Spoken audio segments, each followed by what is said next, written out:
Right, so hello. I want to do um, a video that's about one of my experiences I've had. It was a few years ago. Could have been around 2016.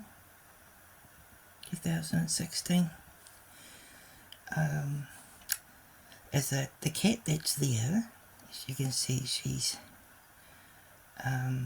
she looks like she's quite small, but she's like the runt of the litter. So she wasn't a very well cat. So she was a stray, so I started to look after her. She'd been hanging around the house for quite a while, and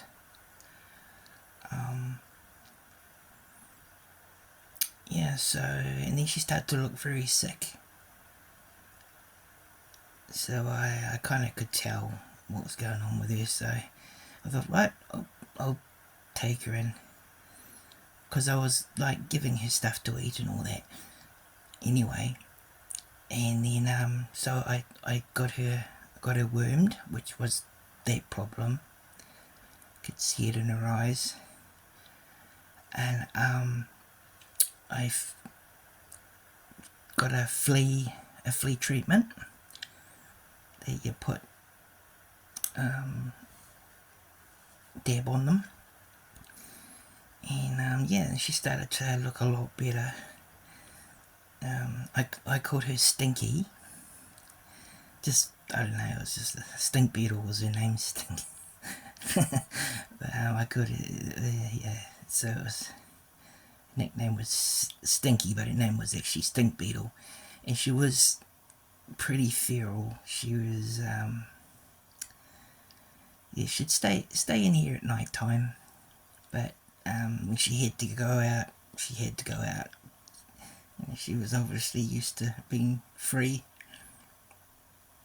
and had her for quite a while actually.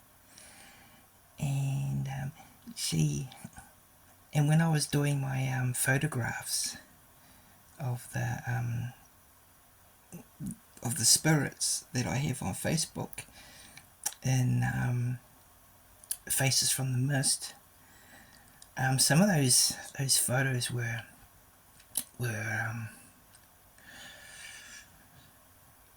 well, let's just say that things were happening, you know.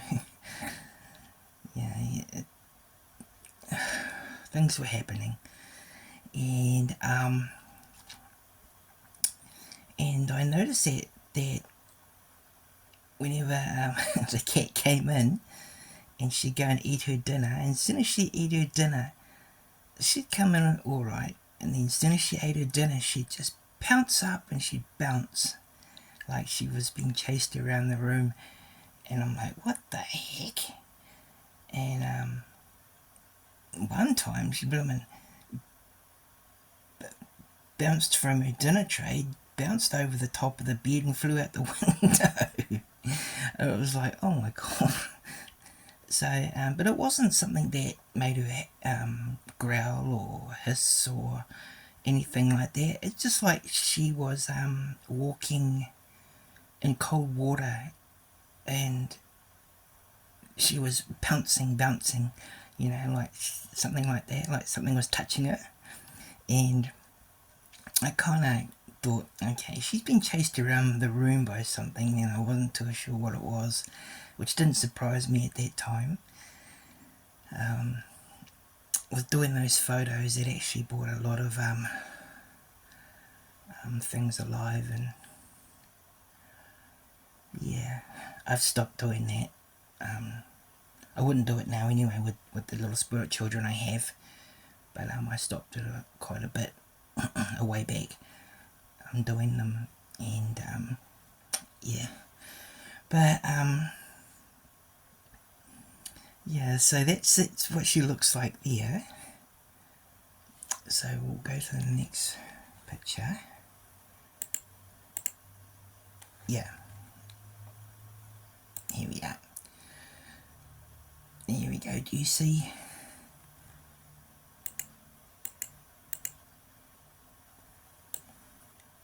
You see that cat?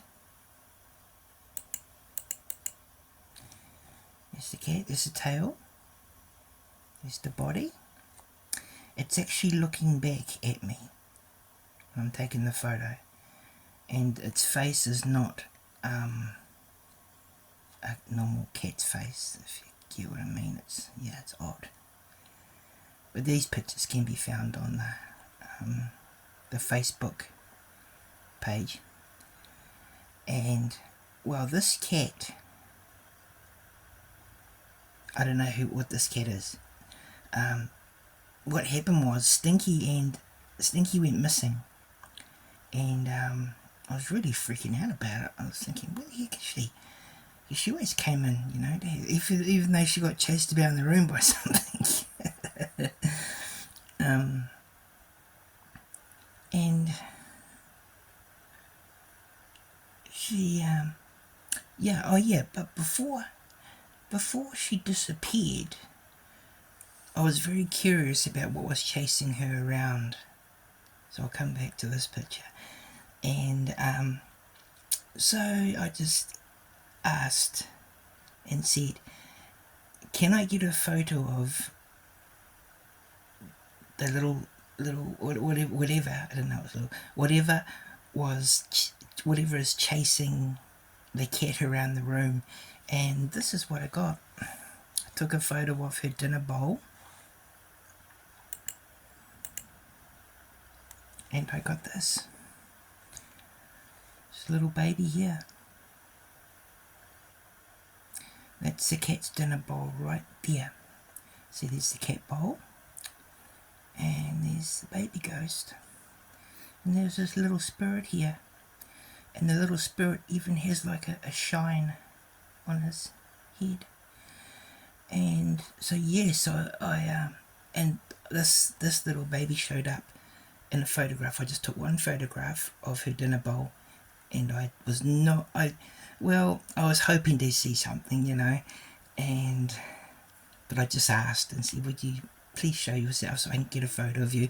And wham, I got a photo of him, or her, he, I'm not sure. But so this little fella here what was chasing, is my shoes, you see how small he is, what was chasing the cat around.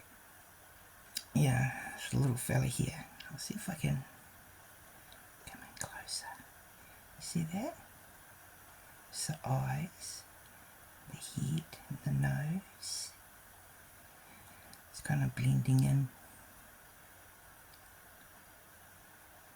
So we'll go back here. But yes. So that's what was chasing the cat around, which is very interesting. But I want to go back to here. Now this cat here, I had just, the night that she disappeared, and she'd been gone for like 2 weeks, so I asked Dorothy, someone else who lives there, who feeds the black cat, who I think was, like, I had an idea that Stinky had a home, but I wasn't sure. She was neglected anyway, she wasn't looked after. And I'm sure that the black cat and her were maybe from the same home. And I said to her, I said, have you seen that little kitten? Because that's what I used to call her, because she's quite small. And she said, no, and even the black cat's gone missing. So I thought, oh my God, both of these cats are gone. And the neighbours had moved.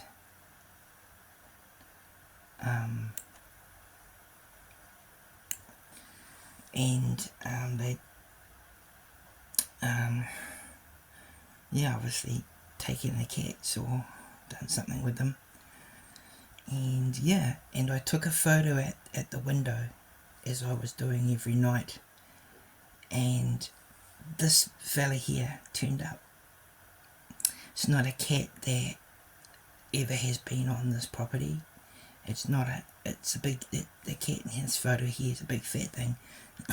It's not a cat I've ever seen. There was no cat there when I took the photo. Like if there was a ghost cat sitting there, I would have been pretty thrilled. You know? But, I was just doing a photo to see because that's how I did my photos. Because there was a portal around this place, and not far from here actually.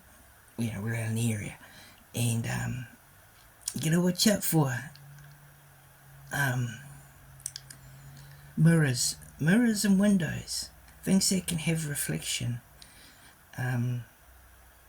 They can be, yes, they can come through them. They can show themselves through them, and that's how I got all my photos. It's like scrying kind of thing.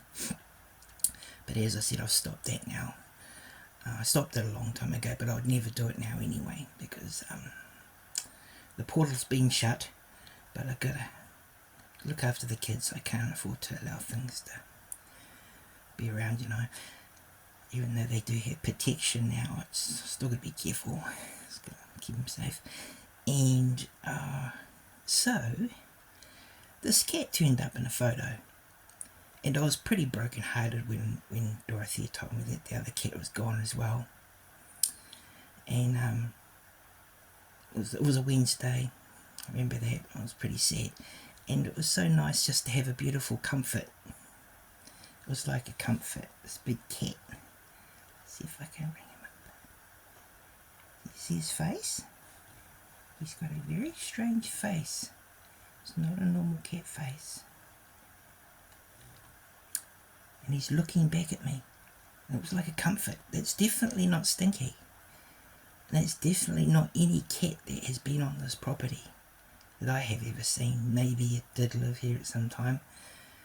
But, yeah, so it was like it was a comfort. It was a comfort, and I was very appreciative. The next photo I got of Stinky is I don't know whether she'd passed away by then, but she showed up in this photo here.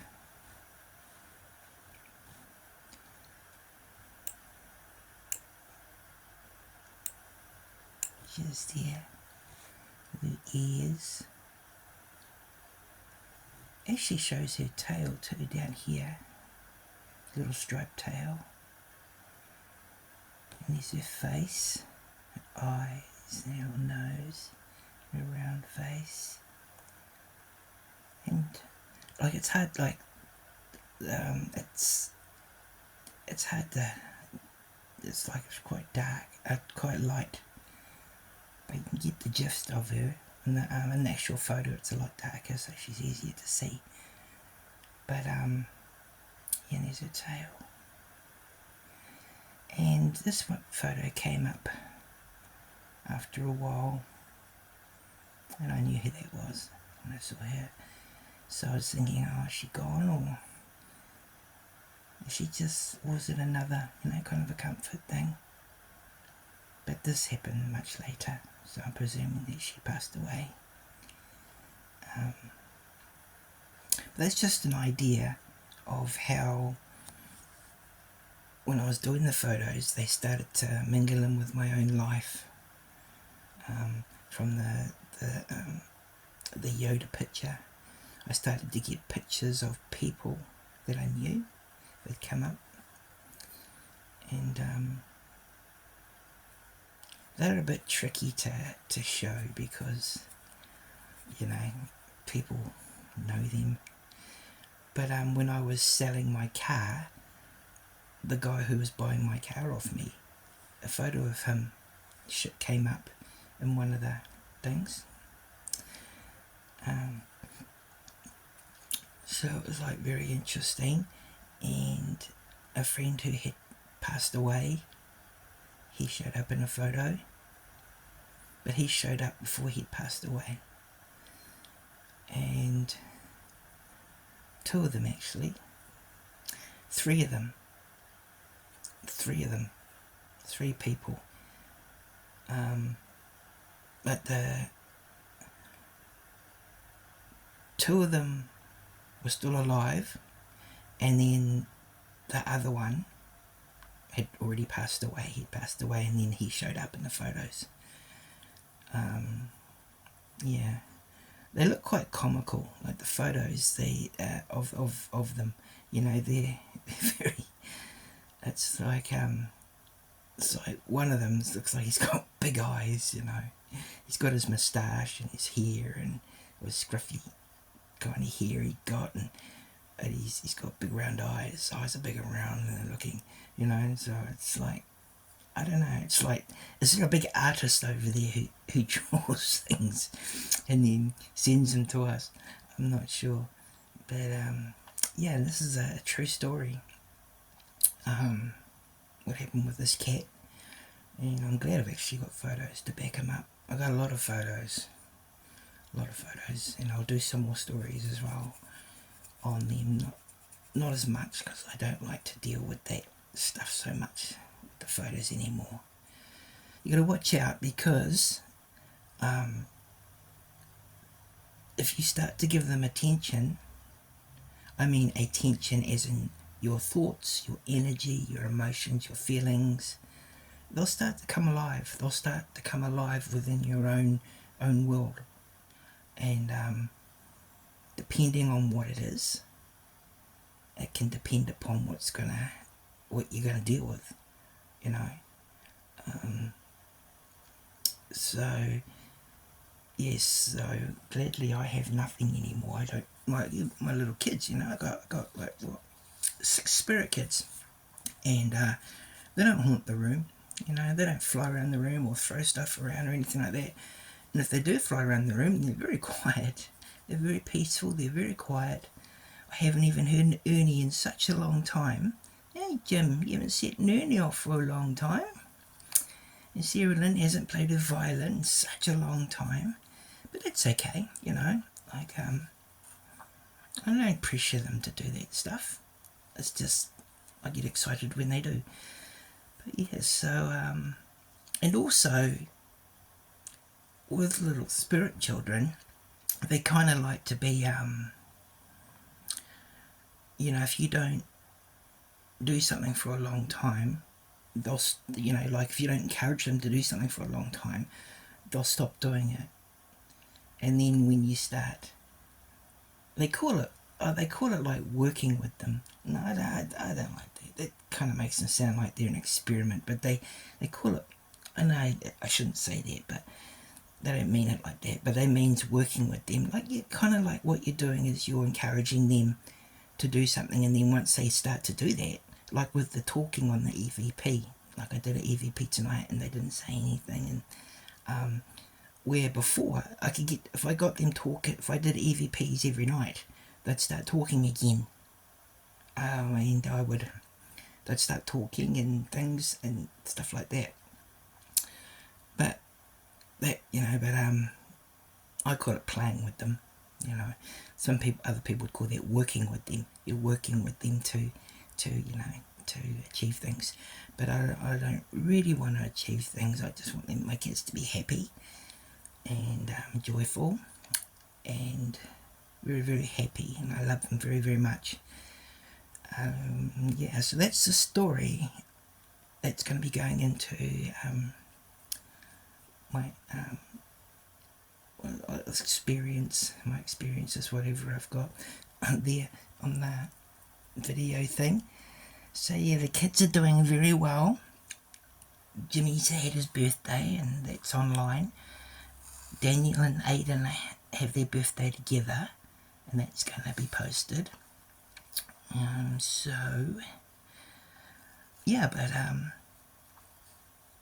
I think I'm guessing that more if the children weren't happy, I reckon I'd start to probably hear things, you know, like them trying to get my attention. But they'll go to Michelle. They'll just go straight to Michelle if they need something. And Daniel's just had their, he loves his grape soda, so they've just had their top up.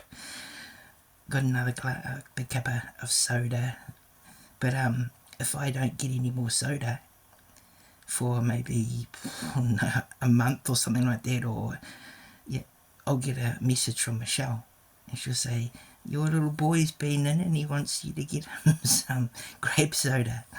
And yes, that's what he's done. He's done that. He's done that probably two times so far. And he did it not that long ago. And I thought, how does she know I'm not getting, I haven't got any grape soda for a long time?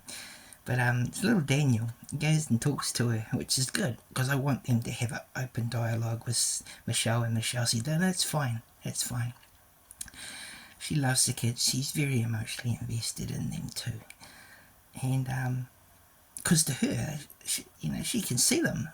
She told me what they're wearing, what they look like. I really wish that her husband's a painter, and I'd love it if he could do a little portrait of all my little kitties, because she knows what they look like. But he's very busy. Maybe one day. Yeah, so I hope that this kind of encourages people, to let them know that animals are very important and they're very special. And I was given comforting messages from the Beyonds, and yeah, so everything's together, whether we see it or not, whether it's animals or trees and plants and people. How everything behaves and all that. Yeah, that's the scary side of it all. But ultimately, we're all come from one source, one origin. If you have a spirit, you have come from God. And if you don't have a spirit, I don't know what that would be. But yeah. So goodbye from me. Goodbye from the cats, and the cats are doing very well. Okay, so hope the story inspires people to believe a bit, maybe. Okay, see you later.